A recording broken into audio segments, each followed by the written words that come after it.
मी दाक्षी आणि दक्षाची मुलगी.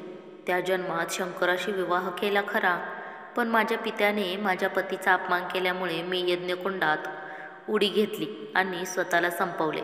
पुढे माझ्या पतीने माझे कलेवर हातात घेऊन तांडव नृत्य करण्यास सुरुवात केली. अगदी अखिल ब्रह्मांड डळ डळमळले. शेवटी श्रीविष्णूंनी सुदर्शनाने माझ्या देहाचे 151 तुकडे करून पतीच्या हातातून माझा देह काढून घेतला. त्यानंतर माझ्या पतीला म्हणजे शंकरांना वैराग्य आलं, विरक्ती आली. एकदा शंकराचे ओजस्वी वीर्य धरणीवर पडले तेव्हा मी तिला शाप दिला. तू माझ्या नवऱ्याची अभिलाषा धरली त्यामुळे तुला अनेक पती होतील. त्यावर धरणी माता मला म्हणाली, मी तुझ्या पतीची अभिलाषा धरलेली नव्हती, पण तू मला शाप दिलास, तर मीही तुला शाप देते की तुला पतीपासून मूल होणार नाही. त्यामुळे माता बनण्याचं माझं स्वप्न खरं तर भंग पावलं होतं. पण ज्यावेळी तारकासूर माजला आणि त्याने सर्व देवांचा पराभव केला तेव्हा मात्र शंकर पार्वतीच्या पोटी जन्म घेणारा पुत्र या तारकासुराचा वध करेल अशी भविष्यवाणी होती. पण पुत्र होणार कसा? माझे पती सदैव समाधीस्थ आणि स्मशान वैराग्य असणारे. त्याच्यासाठी आम्हाला एकांत मिळायला हवा आणि पतीच्या मनात काम जागायला हवा. शेवटी सर्वांनी मदनाला पुढे केले. शंकरांना समाधीतून जागे करण्याचे काम कोणाला तरी करायचे होते. वसंताने वन शृंगारले. मी देखील अगदी शृंगार करून पतीच्या सन्निध उभी राहिले. माझ्या पतीच्या मनात कामभावना जागृत झाली. अर्थात मी मदनाने केली, पण त्यामुळे त्याला बिचाऱ्याला भस्म व्हावे लागले, अनांग व्हावे लागले.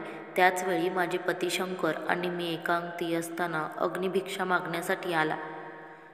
तो शिवाच्या 3ऱ्या नेत्रात राहतो. शिवाचा मित्र आहे. शिव त्याला काही करणार नाही या हेतूने देवांनी त्याला आतमध्ये पाठवला. त्याने मोठ्या आवाजाने हाक फोडून भिक्षा मागितली. तर स्वामी मला म्हणाले, माझे ओजस्वी वीर्य तू त्याला भिक्षेमध्ये घाल. त्याच्या आज्ञेनुसार मी केले, कारण माझ्या पोटी पुत्र प्रसवार नाही हे मला पण ठाऊक होते. त्याचे थेंब जिथे सांडले तेथे रेत कूप झाले, म्हणजेच पाऱ्याचे कण निर्माण झाले, जो पारा हातामध्ये येत नाही. मग त्यापासून अग्नी गरोदर राहिला. त्याला लाज वाटू लागली. आता काय करायचे असा त्याला प्रश्न पडला. तो 6 कृतिका गंगेमध्ये स्नान करून अग्निभोवती शेकत बसल्या होत्या. अग्नीने आपला गर्भ त्या 6 जणींच्या पोटात घातला. त्यांना देखील लाज वाटू लागली की आपण अचानकच कसे काय गरोदर झालो. मग त्या ऋषी पत्न्यांनी देखील त्या गर्भाचा त्याग केला आणि बाहेर 6 डोक्यांचे आणि 12 हातांचे बाळ तयार झाले. आता त्या ऋषी पत्न्या सोडून गेल्या आणि ते बाळ टाहू फोडू लागले. पण ते माझेच बाळ असल्यामुळे मी त्याला माझ्या स्तनाला लावले, दूध पाजले, लाड केले, नाहू माखू घातले आणि त्याला त्या पराक्रमी बाळाने ताकानुसारचा वध केला. पण त्याच्या लग्नाची गोष्ट मी त्याच्याजवळ काढली तर मला म्हणाला, आई, लग्न म्हणजे काय ग? अरे बाळा, तुला बायको करून आणायची. बायको म्हणजे कोण? स्त्री. आई, स्त्री कशी असते? मी पाहिली नाही. अरे बाळा, स्त्री माझ्यासारखी असते. मग जगातल्या सगळ्या स्त्रिया मला मातेसमान आहेत असे म्हणून मला शब्दात फसवून माझा बाळ दक्षिणेला निघून गेला. वर मी त्याच्या मागे जाऊ नये म्हणून ज्या कोणी स्त्रिया माझ्या दर्शनाला येतील त्या 7 जन्म विधवा होतील असा शापही दिला आणि मला कायमचा दुःखी करून निघून गेला. एकतर पती कायम समाधीस्थ अवस्थेत नाही तर स्मशानात वैराग्यात, कारिकेत छोटा असताना त्याला खेळण्यासाठी कोणीतरी पाहिजे म्हणून अजून एक पुत्र निर्माण केला. एक दिवस विरंगुळा मी माझ्या अंगाच्या मळीपासून एक पुतळा तयार केला. अंगाची मळी म्हणजे काही मी एवढे वर्ष आंघोळ केली नव्हती की माझ्या अंगातून एवढा मळ तयार होईल असे नाही, तर अंगाला लावलेली उटी, हळद, चिकन, माती आणि लोणी यापासून मी एक पुतळा तयार केला. त्याच्यामध्ये प्राण फुंकला आणि माझे एक सुंदर बाळ निर्माण झाले. मला पोटचा पुत्र असणार नाही हा शापच होता ना. त्यामुळे मी अशा रीतीने एक बाळ तयार केले. मी आंघोळीला गेले आणि दरवाजावरती माझ्या बाळाला राखण करण्यास सांगितले. तेवढ्यात स्वामी आले आणि सदनात शिरू लागले. माझ्या पुत्राने त्यांना अडवले. शिवाने काही त्याला ओळखले नाही आणि माझे एवढुसं बाळ, ते पण त्या अखिल ब्रह्मांडाच्या बापाशी, म्हणजेच आपल्याच बापाशी त्याने प्रमाणपाने लढाई केली. त्यात माझं एवढंसं बाळ हरणारच होतं.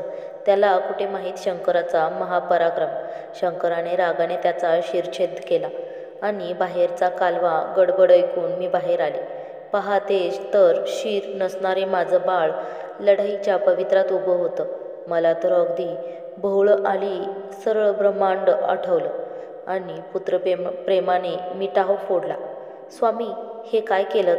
एकतर मला एवढ्या मोठ्या हिमालयावर एकाकी एकटं वाटत होतं. माझ्या विरंगुळ्यासाठी मी एक पुत्र निर्माण केला होता. स्वामी, तुम्ही त्याला पण मारलं, त्याचा पण शिरच्छेद केला. मला काही माहीत नाही. माझं बाळ मला जिवंत करून द्या. या माझ्या टाहो फोडण्याने स्वामींना पण फार वाईट वाटलं. पार्वती, मला माहीत नव्हतं की हे तुझं बाळ आहे. स्वामी, माझ्या एकटीचं नाही, आपलं बाळ होतं ते.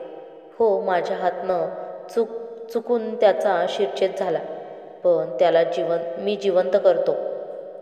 मग स्वामींनी गगनांना आज्ञा केली, पृथ्वीवर चारी दिशांना जा आणि जिकडे माता आपल्या बाळाकडे पाठ करून झोपलेली आहे त्या बाळाचे शिरच्छेदून इकडे घेऊन या. अखेर एक हत्ती आपल्या पिल्लाकडे पाठ करून झोपली होती.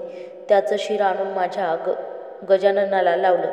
सुरुवातीला मला ते आवडलंच नाही. काय हे स्वामी, अहो, एवढूशा बाळाला एवढं मोठं शिर झोपणार आहे का? अगं पार्वती, तो आपला पुत्र आहे. तो जगाचा अधिपती होईल, गणाधीश होईल, सर्वांचा आवडता आणि लाडका होईल. दरवर्षी तो पृथ्वी तलावरती आपल्या भक्तांच्या भेटीला जाईल. अहो, त्याला सगळं काही झेपेल का नाही झेपणार? प्रत्येक पूजेच्या आधी प्रारंभी त्याचं नाव घ्यावंच लागेल. बघ, त्याचं हे रूप पण किती गोंडस दिसत आहे. मग त्या छोट्या गणुल्याने मोठ्या प्रेमाने आपली सोंड हलवली आणि माझ्या पाठीवर फिरवली. त्याचा तो मुलायम स्पर्श मला गुदगुल्या करून गेला आणि खूप छान वाटले. त्या माझ्या बाळाला मी जवळ घेतले.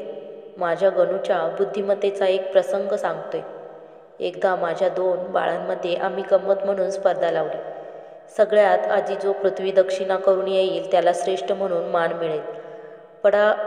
षडानन माझा हुशार लगेच मोरावर स्वार झाला आणि पृथ्वी दक्षिणेला निघून गेला. मला काळजी गणेशाची, कारण एकतर त्याचं वाहन उंदीरशिवाय एवढं मोठं पोट आणि सोंड, त्या उंदीर मामाला पण झेपले पाहिजे ना. आता षडानन जिंकणार हे सर्वांना माहीत होतं, कारण तो दक्षिणेला निघून गेला सुद्धा. तरी गजानन अजून इथेच लुडबुड करीत होता. आता हा उंदरावर बसणार कधी आणि अख्खा पृथ्वीची दक्षिणा करणार कधी? माझं बाळ हरणार याचं मला वाईट वाटत होतं. आईला सगळी मुलं सारखीच असतात. एक पृथ्वी दक्षिणेला गेला याचा आनंद होता, पण दुसरा हरणार याचं वाईटही वाटत होतं.